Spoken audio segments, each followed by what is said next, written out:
Good day everyone, my name is Rian Alamanco.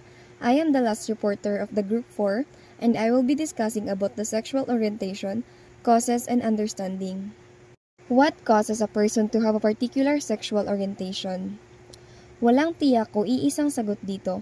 Scientists say na wala pang malinaw dahilan kung bakit ang isang tao ay nagiging heterosexual, homosexual, or bisexual. Ayon sa pag-aaral, may dalawa itong factors. First is the nature.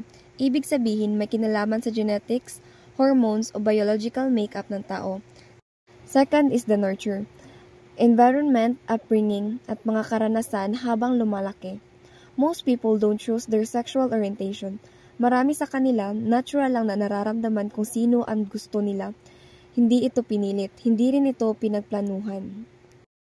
Next slide is homosexual relationships. Kapag ang relasyon ay sa pagitan ng dalawang lalaki o dalawang babae, ito ay tinatawag na homosexual relationship. Mas flexible sila pagdating sa gender roles. Halimbawa, walang dapat lalaki ang provider o dapat babae ang mag-aalaga. Mas open sila sa sharing roles. Katulad din ng heterosexual couples. They experience normal relationship challenges tulad ng communication problem, trust issues at emotional needs.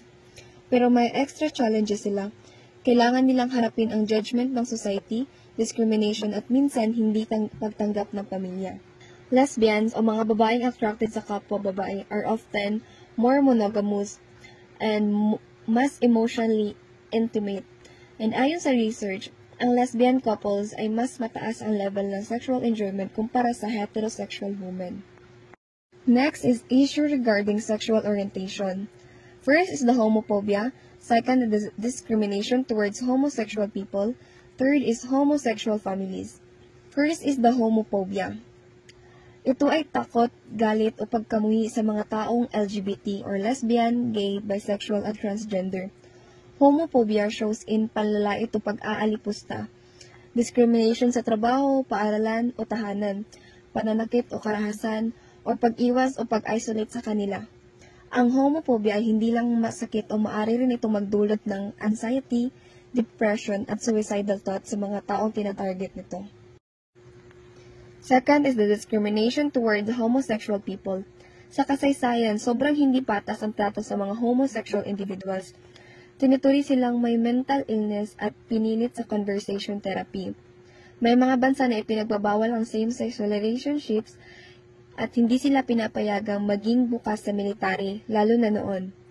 Nakakaranas sila ng discrimination sa trabaho at pabahay.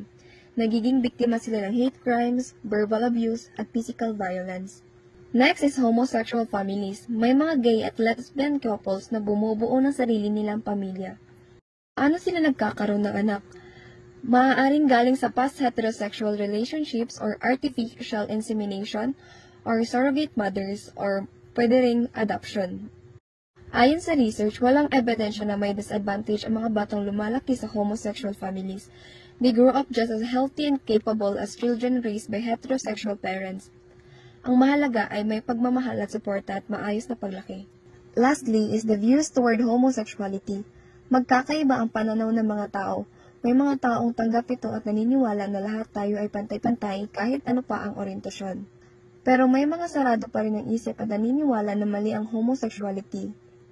Pero, marami ng bansa ngayon ang nagpapahintulot ng same-sex marriage. May mga batas na para sa protektahan ang karapatang LGBTQ+ community. And to sum up all, sexual orientation is not a choice. Natural itong nararamdaman ng isang tao. Both nature and nurture play a role. Pero wala pang final answer kung ano talaga ang dahilan. Ang mga homosexual ay may karapatang magmahal at bumuo ng pamilya gaya ng iba. Discrimination at homophobia ay tunay na problema na dapat harapin ng lipunan. Respect is key. Hindi kailangan pareho tayo ng paniniwala pero dapat may respeto sa isa't isa.